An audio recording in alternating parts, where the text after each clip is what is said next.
பைபிளில் இருந்து ஒரு வசனத்தை நான் வாசிக்கிறேன். 1 யோவான் 2 அதிகாரம் 15 வசனம். உலகத்தில் உள்ளவைகளிலும் அன்பு கூறாதிருங்கள், அதாவது இச்சியாதிருங்கள்.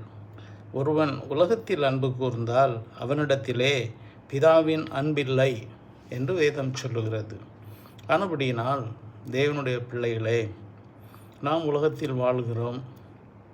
உலகத்தில் அன்பு கூறக்கூடாது என்றில்லை.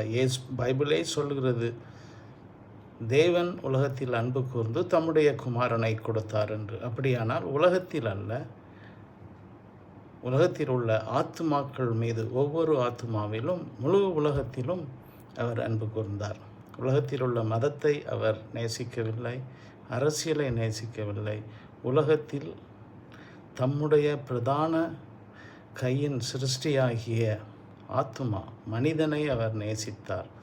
உங்களையும் என்னையும் நேசித்து தம்முடைய குமாரனை அனுப்பினார்.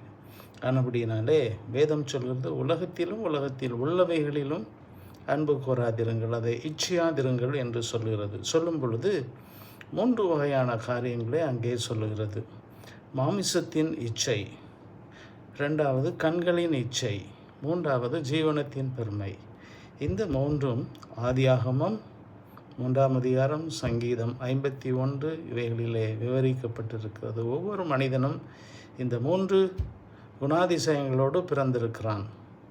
தாவீது சொல்கிறார், இதோ என் தாய் என்னை பாவத்தில் கர்ப்பம் தரித்தார். அந்த பாவத்தின் பிரதிபலன்தான் இது. அது மட்டுமல்ல, மத்தேயு 4 வசனம் மற்ற பின்னால் உள்ள பகுதி லூக்கா 4 அதிகாரத்தில் இயேசு கிறிஸ்து அதை மேற்கொண்டார். அவர் நம் சாயலாக வந்து நம்மோடு அடையாளப்படுத்தி நமக்காக ரட்சிப்பை உண்டு பண்ணும்படி எல்லாவற்றையும் முறியடித்தார். ஆனபடியினாலே இயேசு கிறிஸ்துவை நீங்கள் விசுவாசியுங்கள். மாம்சத்தின் நிச்சயம், கண்களின் நிச்சயம், ஜீவனத்தின் பெருமையும் நமக்கு வேண்டாம்.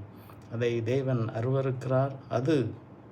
அதைத்தான் தேவன் சொல்லுகிறார், உலகத்தில் உள்ளவைகளிலும் அன்பு கூறாதிருங்கள் என்று. ஆனபடியினாலே நாம் உலகத்தில் ஜீவிக்கும் வரை கிறிஸ்துவுக்கு சாட்சியாய் ஜீவிப்போம், அவருடைய பிள்ளைகளாய் வாழ்வோம்.